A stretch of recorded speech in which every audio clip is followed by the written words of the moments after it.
세상에 이런 일이 저에게도 일어날 줄은 상상도 못했습니다. 저는 남편과 이혼하고 아들과 살고 있습니다. 남편은 제가 임신했을 당시 기가 막힌 일로 이혼을 했는데 시어머니라는 사람은 어쩜 당신 아들만 생각하고 저에게 했던 행동들을 생각하면 팔은 안으로 굽는다는 말을 알겠더군요. 저와 남편과는 중학교 동창이었어요. 학교 다닐 때는 저는 남자들과 남자 여자 거리를 두지 않고 친하게 지냈어요. 그때 남편과도 꽤 친했습니다. 저희는 나중에 성인이 되어서도 같이 연락하면서 지내자고 했어요. 그런데 그렇게 친했던 친구들도 고등학교를 남고 여고를 가다 보니 계속 연락하기가 쉽지 않더군요. 그나마 연락을 계속할 수 있는 친구는 같은 동네에 살고 있는 아이뿐이게 되더라고요. 고등학교를 다니면서도 남편의 소식을 전해 듣긴 했는데 어느 순간 연락을 들을 수 없었고 다들 대학을 가기 위해 공부하느라 따로 시간 내서 만난다는 것은 없었어요. 저와 남편 그리고 제 동네 친구 다 같이 같은 학교를 가게 되었습니다. 그때 남편이 저와 같은 학교를 다니고 있는 줄 모르고 있다가 제 동네 친구 때문에 남편의 소식을 들을 수 있었죠. 저희는 몇 년간 안 보고 지내다 만났지만 전혀 어색하지 않았고 예전 중학교 때로 돌아간 듯 장난도 서슴없이 치고 정말 편했어요. 저희는 셋이서 만나 술도 마시고 맛있는 것도 먹으러 다니고 거의 셋이서 어울렸습니다. 대학생활 내내 그냥 그땐 친구로 지냈어요. 남편은 여자들을 대학생활 하는 내내 사귀었는데 석 달을 넘기지 못하고 흐지부지하게 끝내버리는 여자애도 있고 한 달도 채 가지 않고 어쨌든 잘 되지 않은 것 같았어요. 모든 여자들과 길게 못 가고 금방 끝내버리는데 그런데도 놀라운 건 여자가 끊이지 않았던 것 같습니다. 고등학교 다닐 때는 여자에 관심조차 없던 애가 대학 가서는 여자를 환장하고 만나는 거 보고 여자를 좋아하나? 여자 없이는 못 사는 애인가? 해서 제 친구한테 물어보니 고등학교 때에는 한 명만 줄곧 사귀었었는데 그 애랑 헤어지고 나서는 오래가지 못한다고 하더군요. 그런데 오래 못 가는 이유가 거의 다 여자들이 잘못해서 금방 헤어졌다는 거예요. 남편이 정말 잘생긴 편인데 여자들이 남편의 외모에 반해 접근했다가 너무나도 재미없는 성격에 금방 이별을 하게 된 것이라고 하는데 그런가 보다 했습니다. 남편이 심할 정도로 낯가림이 심하고 친해지면 재밌는 애인데 여자애들이 그걸 못 참거나 아니면 남편이 마음을 다 주지 않는 건지는 모르겠어요. 저는 워낙 남자 사귀는 거에 별 관심이 없어서 사귀지 않는 거였는데 이상하게도 저를 바라보는 시선은 완전 철벽녀라는 별명이 붙을 정도였어요. 친구들은 저에게 왜 남자를 사귀지 않냐고 묻지만 제 눈에 들어오는 남자도 없었고 친구들 또한 그냥 말 그대로 친구였고 그때만 해도 남편이 남자로 보이지 않았어요. 남편도 한동안은 오는 여자 안 맞고 가는 여자 잡지 않더니 어느 순간 여자랑 만나는 것을 딱 잘라버리더군요. 그러더니 군대를 가더라고요. 제 동네 친구가 군대 간 그 친구, 그러니까 제 남편한테 면회 가자고 해서 몇 번 따라가고 그 이후로는 군대 복무 기간이 짧아서 굳이 면회 안 가도 그 사회에서 볼 수 있겠더라고요. 요즘은 더 짧아졌더군요. 나중에는 면회 가지 않고 제대 후 보게 되었네요. 그때도 서로 관심이 없었고 그냥 친구로 지내다가 저 먼저 사회생활을 하다가 남편과 가까워졌어요. 저랑 유난히 붙어 다닌 친구도 여자친구가 없다가 생기니까 연락두절이 되어서 거의 보기 힘들어서 거의 남편과 같이 둘이서 만나게 되면서 서로 가까워진 것 같아요. 그때 둘이서만 보다 보니 이상하게 제가 관심 없이 지나쳤던 것들이 보이기 시작했어요. 저희는 서로에 관한 얘기만 하다 보니 어느새 연인처럼 가까워졌어요. 남편이 절대로 남자로 보이지 않았는데 술집에서 사건이 터지면서 마음에 남편이 훅 하고 들어왔어요. 저희는 간단히 술 한잔 하려고 호프집에 갔는데 한참 후 저희 옆 테이블에 남자 둘이 들어오더니 주변을 살피더니 저희 테이블 옆에 앉더군요. 앉자마자 저 혼자 있는 것을 살피더니 저를 자꾸 쳐다보는 거예요. 그 사람이 자꾸 저를 쳐다보니까 자꾸 의식이 되어서 자리를 친구가 앉아 있었던 곳으로 옮기고 그 사람들을 등지고 앉았어요. 그때 남자친구였던 이놈 남편이란 놈이 화장실 간다고 갔는데 오질 않아서 전화를 했더니 통화 중이라고 하더군요. 한참을 기다리고 있으니까 이 사람들은 제가 혼자 온 줄 알고 저에게 혼자 왔으면 뜬금없이 합석하고 싶은데 할 거냐고 묻는 겁니다. 너무 어이없어서 거절을 했더니 술이 살짝 취한 것 같은 이 사람은 거절당한 것이 못마땅한지 투덜거리면서 자기 자리로 가더군요. 밖에서 저희 테이블을 지켜보고 있던 친구는 서둘러 뛰어 들어오더군요. 이놈은 왜 안 오나 해서 다시 전화를 하려고 했더니 출입문 쪽에서 뛰어오는 걸 보는데 왜 이렇게 반가운지 저는 손을 번쩍 들어 여기라고 말했어요. 누가 보면 되게 반가운 사람 맞이하는 것처럼요. 처음부터 저희가 같이 앉아있는 것을 본 사람들은 저를 이상하게 바라보는 이도 있었을 것이고 이해하기도 했을 거예요. 친구는 옆 테이블 남자를 한번 힐끗 보더니 저에게 오래 기다렸지 하면서 미안하다고 하더군요. 별일 없었냐고 물으면서 저를 챙기더라고요. 마치 제가 이 친구의 연인이라도 되는 것 같았어요. 그런데 옆 테이블의 그 남자는 술이 더 취해서는 더 추태를 보이며 추근대기 시작했어요. 저에게 다가와 제 친구를 두고 혹시 동생이냐고 하면서 제 곁을 어슬렁거리더니 연인 맞냐고 또 확인을 했어요. 어떠한 대답도 해주지 않으니까 자기 혼자 보이는 대로 말을 하더군요. 저는 사회생활을 하고 있어서 옷 입는 것이 정장이다 보니 남편보다 어른스러워 보였고 남편은 학교를 다니고 있어서 옷을 캐주얼하게 입은 것도 있고 워낙 친구 얼굴이 동안이다 보니 이 사람이 친구를 동생으로 보았나 봐요. 이 친구는 당당하게 그 사람들한테 저를 결혼할 사람이라고 말하는데 그 남자 취해서 비틀거리면서 거짓말하면서 제 곁으로 오려고 하자 친구가 그놈 목덜미를 잡아서 밖으로 끌고 나가려고 하자 옆에 같이 왔던 일행이 말리더군요. 원래 이런 놈이 아닌데 여자분이 너무 마음에 들다 보니 셈이 나서 그런다고 용서하라면서 그분이 자기 친구를 데리고 나가더군요. 저는 순간 많이 놀랐고 제 친구도 기분을 삭히면서 저를 챙기더군요. 그러면서 혼자 있게 두어서 미안하다고 하는데 그때는 친구로 보이기보다는 남자로 보였던 것 같아요. 저는 그때부터 친구 모르게 혼자 짝사랑을 한 것 같아요.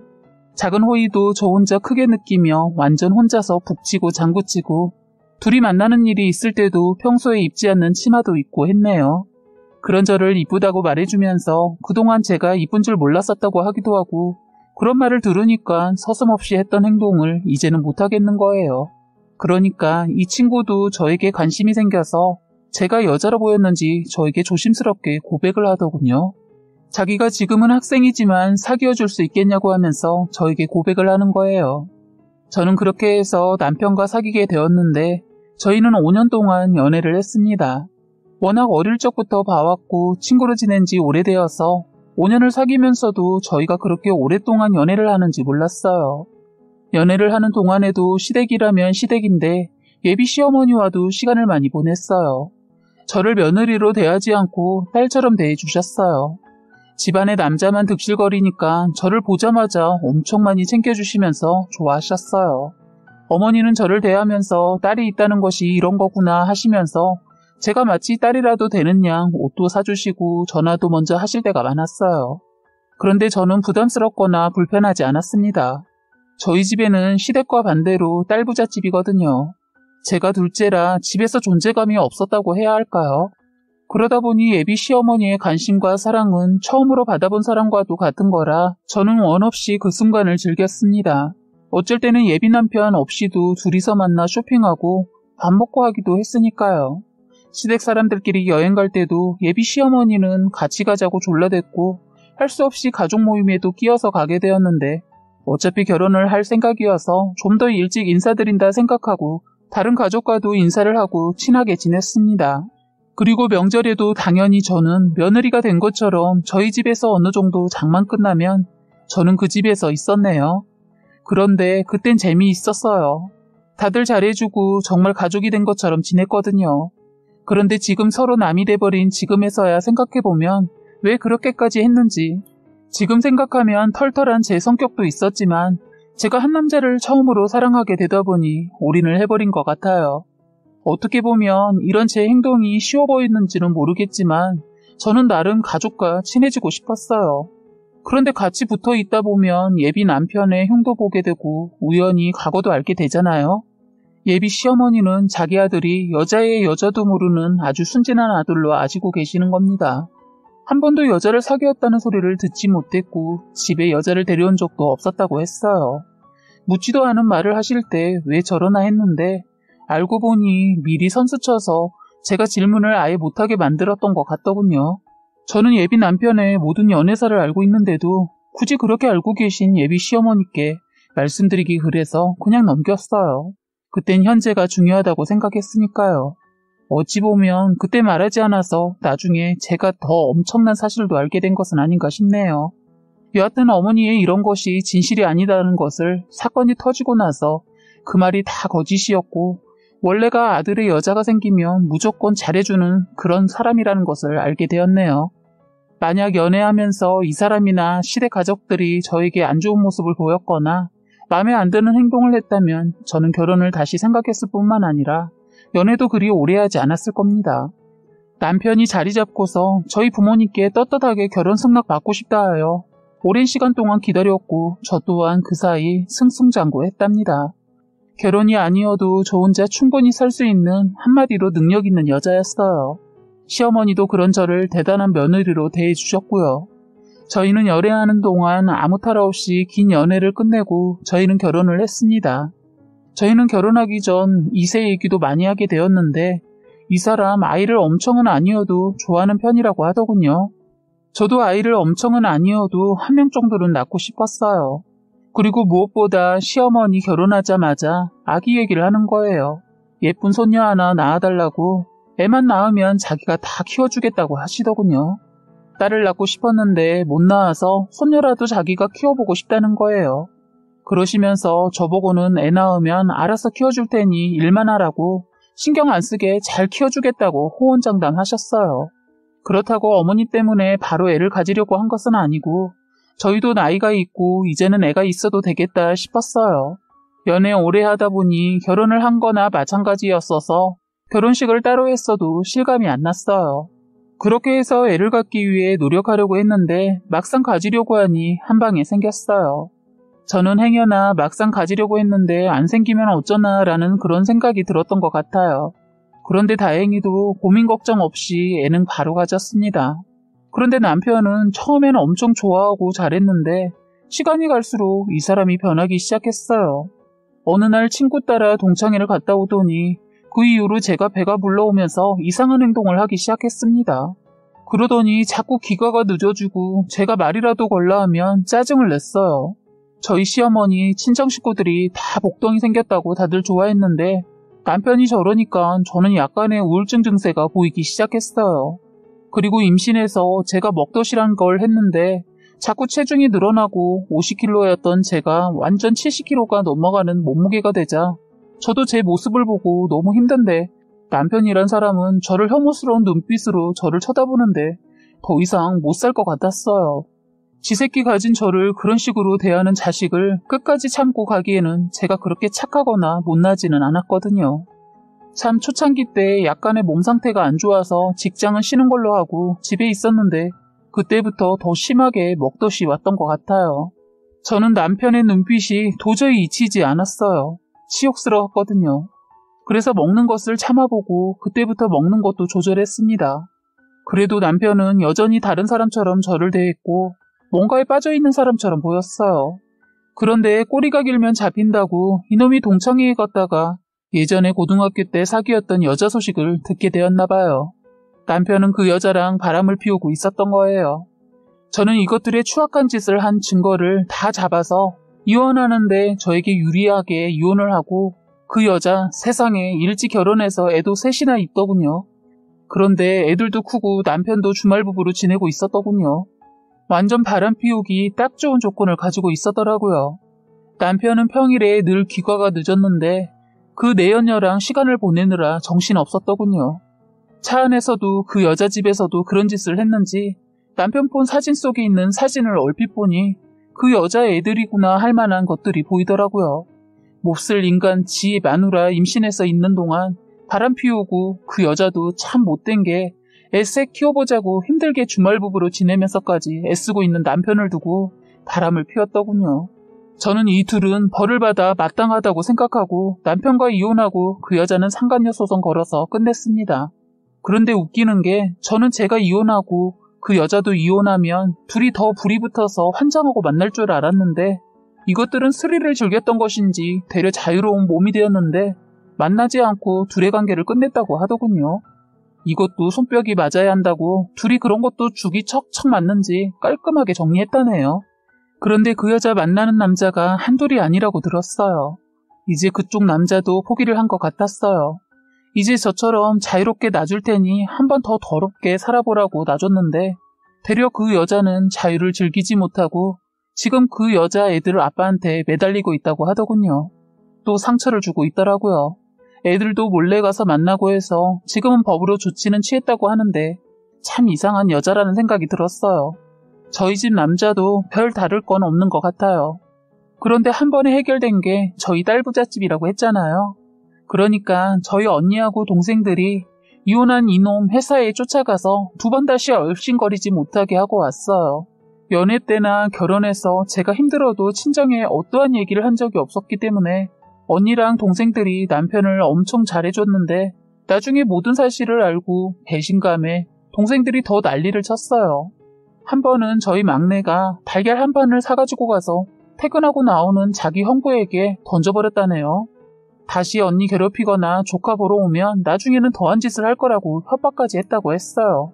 저는 저희 가족에게 존재감이 없다고 느꼈는데 큰일을 겪고 나니 가족이라는 게 얼마나 소중한지를 너무 많이 깨닫고 있습니다. 혼자서 참고 이겨내보려고 노력하고 있었는데 제 뒤에서 저희 친정 가족들이 묵묵히 지켜봐주면서 응원해주고 기다려주면서 지켜주고 있었어요. 남편 놈하고 그 여자 쓰레기들이 배우자들에게 상처만 주고 거기에 애들까지 아프게 해서 너무 속상하네요. 버러지 같은 인간들, 가정을 아주 가볍게 안 이것들 두고두고 벌받았으면 좋겠어요.